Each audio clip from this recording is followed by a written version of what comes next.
আমি ইন্দ্রাণী শুরু করছি আজকে। এখন আবার কিছু বললে তাহা উচিত না অনুচিত এটা কি বলা যায়, গোছের লেখাপত্র সোশ্যাল মিডিয়াতে ঘুরতে থাকে। সেসব করার জন্য জ্যাঠামশাইরাও আছে, কিন্তু তাদের তোয়াক্কা না করেই বলছি, কখনো সখনো বাড়িতে কিছু অবাঞ্ছিত অতিথি এসে পড়লে তিনি কখন উঠবেন কখন বিদায় হবেন তা মাথার মধ্যে ঘুরতে থাকে। ঠিক সেরকম এক অবাঞ্ছিত অতিথি হলেন আমাদের সিভি আনন্দ বোস।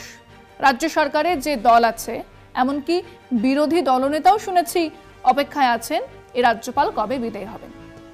রাজ্য নির্বাচন হবে, নির্বাচনের পরে নবনির্বাচিত বিধায়কদের শপথ বাক্য পাঠ করাবেন রাজ্যপাল। এটা একটা অত্যন্ত নিয়ম মাফিক ব্যাপার, কিন্তু আমাদের সিভি আনন্দ বোস সেটা নিয়েও রাজনীতি করে চলেছেন। তো সেই তিনি এক মামলা ঠুকে দিয়েছেন রাজ্যের মুখ্যমন্ত্রীর নামে। রাজ্যের মুখ্যমন্ত্রী নাকি ওনার সম্মানহানি ঘটিয়েছেন, তাই মামলা, মানহানির মামলা। বিষয়টা কি? বিষয়টা হলো, রাজভবনের এক মহিলা কর্মচারী পুলিশের কাছে অভিযোগ করেছেন যে আমাদের মহামহিম রাজ্যপাল তার শ্লীলতাহানি করেছেন। প্রমাণিত নয়, কিন্তু একটা অভিযোগ তো বটেই। এর সঙ্গে আরেকজন ভদ্রমহিলা জানিয়েছেন দিল্লির এক হোটেলে তার সম্মানহানি করেছেন এই রাজ্যপাল। তার মানে ওনার বিরুদ্ধে দুটো শ্লীলতাহানির ঘটনা ঘটানোর অভিযোগ এসেছে। তো মুখ্যমন্ত্রী বলেছেন যে মেয়েরা এসব শুনেছে, তারা রাজভবনে যেতে ভয় পাচ্ছে। ব্যাস, এতেই মানহানি হয়ে গেল রাজ সাহেবের, এবং তিনি মানহানির মামলা ঠুকলেন, বেশ করলেন। কিন্তু তিনি সেই মামলার আবেদনে একবারের জন্য বলেননি যে মামলা চলাকালীন মুখ্যমন্ত্রী যেন কিছু না বলেন, আবেদন করেননি। কিন্তু বিচারপতি রায় দিয়ে দিলেন মমতা বন্দ্যোপাধ্যায় কিছু বলতে পারবেন না। যদি রায়ে বলা হতো দুপক্ষই কিছু বলতে পারবেন না, তাহলেও না হয় বোঝা যেত এই রায়কে কুণাল ঘোষ তৃণমূল নেতা একতরফা বলেছেন। সেটাই বিষয় আজকে। রাজ্যপাল বলবেন, মমতা বলবেন না। তুমি বলবে, আমি শুনবো না। সন্ধ্যাবেলায় তুমি আমি আশা ভোসলের গানের কথা বলছি না, তবে গানের কলি মনে পড়ছে বারবার। রাজ্যপাল রাজ্যের সাংবিধানিক প্রধান, তিনি বলতে পারেন। মুখ্যমন্ত্রী রাজ্যের প্রশাসনিক প্রধান, তার মুখে আটা থাকবে শুধুই কুলু। মুখ্যমন্ত্রী মমতা বন্দ্যোপাধ্যায়ের বিরুদ্ধে রাজ্যপাল সিভি আনন্দ বোসের দায়ের করা মানহানি মামলায় নির্দেশ হাইকোর্টের। আদালতের রায় শিরোধার্য, কিন্তু রাজ্যপাল তার দায় দায়িত্ব এখতিয়ার ভুলে গেলে কেন উপনির্বাচনে জয়ী বিধায়ককে বসে থাকতে হবে? কবে শপথ গ্রহণ করাবেন রাজ্যপাল? কেনই বা রাজভবনে যেতে অরাজি অনেকে? রাজ্যের সাংবিধানিক প্রধান রাজ্যপাল সিভি আনন্দ বোসের বিরুদ্ধে শ্লীলতাহানির অভিযোগ এনেছেন রাজভবনেরই এক কর্মী। রাজ্যপালের বিরুদ্ধে সম্মানহানির অভিযোগ এনেছেন আরও এক মহিলা। রাজ্যপালের বিরুদ্ধে একের পর এক মহিলা শ্লীলতাহানির অভিযোগ। তবু চুপ থাকতে হবে মুখ্যমন্ত্রীকে। দোষ প্রমাণিত নয়, তবে অভিযোগ এসেছে, এমন কথাও বলা বারণ। শুধু সংবিধান প্রদত্ত বর্ম তার রয়েছে বলে, কিন্তু রাজ্যপাল তো নিশ্চুপ থাকেন না। যে কোনো বিষয়ে সাংবিধানিক পদমর্যাদার বাইরে গিয়ে প্রায় পদ্ম শিবিরের মুখপাত্রের মতো মন্তব্য করে থাকেন। সেই বেলা ওই সেই গান, তুমি বলবে আমি শুনব। যে কোনো মামলার একটা মূল সূত্র থাকে। গাড়ি চুরি হয়েছে, তারপর সেই গাড়ি নিয়ে চোরেরা চলে গেছে কলকাতা থেকে দুর্গাপুর। মামলা হলে আগে কোনটা নিয়ে কথা হবে, দুর্গাপুর যাওয়া নিয়ে না গাড়ি চুরি নিয়ে? আগে সেটাই খতিয়ে দেখা হবে যে সত্যি তারা গাড়িটা চুরি করেছিলেন কিনা। ইলিশ মাছ চুরি করে রেঁধে জামাইকে খাইয়েছে, মামলা তো ইলিশ মাছ চুরির, জামাইকে খাওয়ানো তো পরের। বা ধরুন হোটেলে সেই মাছ রেঁধে বিক্রি করে পয়সা কামিয়েছে, সে মামলা তো পরের, আগে তো চুরির মামলা। তো এখানে মামলাটা কি? মামলা হলো আমাদের মহামহিম নাকি রাজভবনের এক কর্মচারী শ্লীলতাহানি করেছেন। আরে বাবা, আগে সেটার বিচার হোক। দেখা গেল অভিযোগ মিথ্যে, বেবুনিয়াদ, তাহলে তিনি শ্লীলতাহানি করে থাকেন, রাজভবনে তো এসবই হয়। যারা বলেছেন তাদের বিরুদ্ধে মানহানির মামলা হোক। এখানে এক বিচিত্র ব্যাপার, অভিযোগ আসা ইস্তক রাজ্যপাল তাকে ঢাকা দেবার চেষ্টাই চালিয়ে যাচ্ছেন। প্রথমে বলে দিলেন পুলিশকে ঢুকতে দেব না, তারপরে বললেন মুখ্যমন্ত্রীকে ঢুকতে দেব না।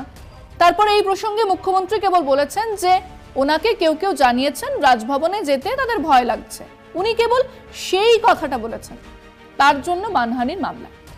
এ রাজ্যের 1.5-2 কোটি মহিলা যদি চিঠি লিখে জানায় যে হ্যাঁ, ওই রাজভবনে মহিলা কর্মচারীর বয়ান শুনে তাদের মনে হয়েছে যে রাজভবনে যাওয়াটা তাদের কাছে ভীতিপ্রদ ব্যাপার, তাহলে সেই 1.5-2 কোটি মহিলার বিরুদ্ধে সিভি আনন্দ বোস কি মানহানির মামলা করবেন?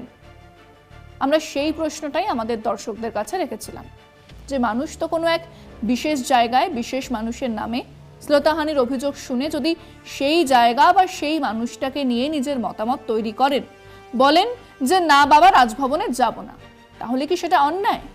সেই অভিযোগ যদি আদালতে ভুল বলে প্রমাণ হয় তাহলে তো লাটা চুকে যায়। তার তদন্ত বিচারটাই কি আগে করা উচিত নয়? শুনুন মানুষজন কি বলেছেন।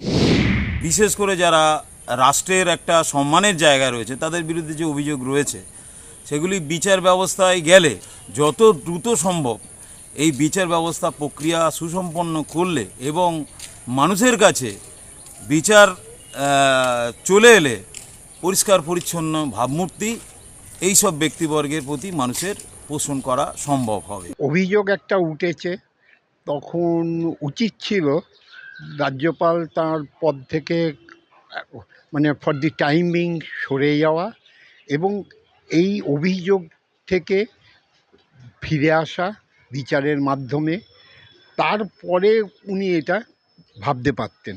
জগদীপ যে ধানকার ছিল তাকেও কি না কি করেছেন উনি, তো এনাকেও করছেন, তো এটা দিয়ে সম্ভব না। আমরা মহিলারা এটা সম্পূর্ণ মনে করি যে এটা মিথ্যে একটা কেস। বিচারের বাণী খুব তাড়াতাড়ি যে নিষ্পত্তি হয় সেটা আমরা দেখি না, সেটার জন্য অপেক্ষা করতে হবে। তবে সত্য সে দেরি হলেও অবশ্যই সেটা বেরিয়ে আসবে, এটাই আমরা। রাজ্যপালের উচিত ছিল আগে নিজেকে পরিষ্কার রেখে তারপরে অপরের বিচার করা বা অন্য কিছু করা, সেটা রাজ্যপাল করেননি। তদন্ত তো দরকারই, কিন্তু সেটা এবার দেখতে হবে যে কার ওপর তদন্ত করা হচ্ছে।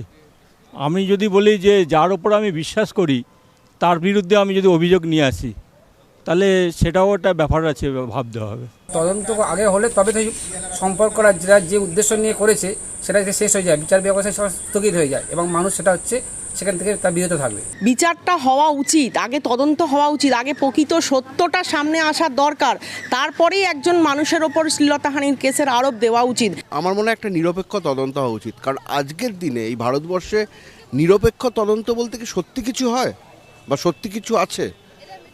যদি সেইটা থাকে তাহলে তদন্ত হলে ঠিক আছে। কারুর প্রতি অভিযোগ হলে সেটা সাংবাদিক পদেই থাকুক বা সাধারণ মানুষের মধ্যে সেটা আগে তদন্ত হওয়া উচিত। যে এটার একটা নিরপেক্ষ তদন্ত হওয়াটাই ভালো, তাতে মানুষের ক্ল্যারিটি চলে আসবে সব বিষয়টার ওপরে, যে এটা সত্যি কিছু হয়েছিল নাকি, যাতে এই মানে কনফিউশনে মানুষ না।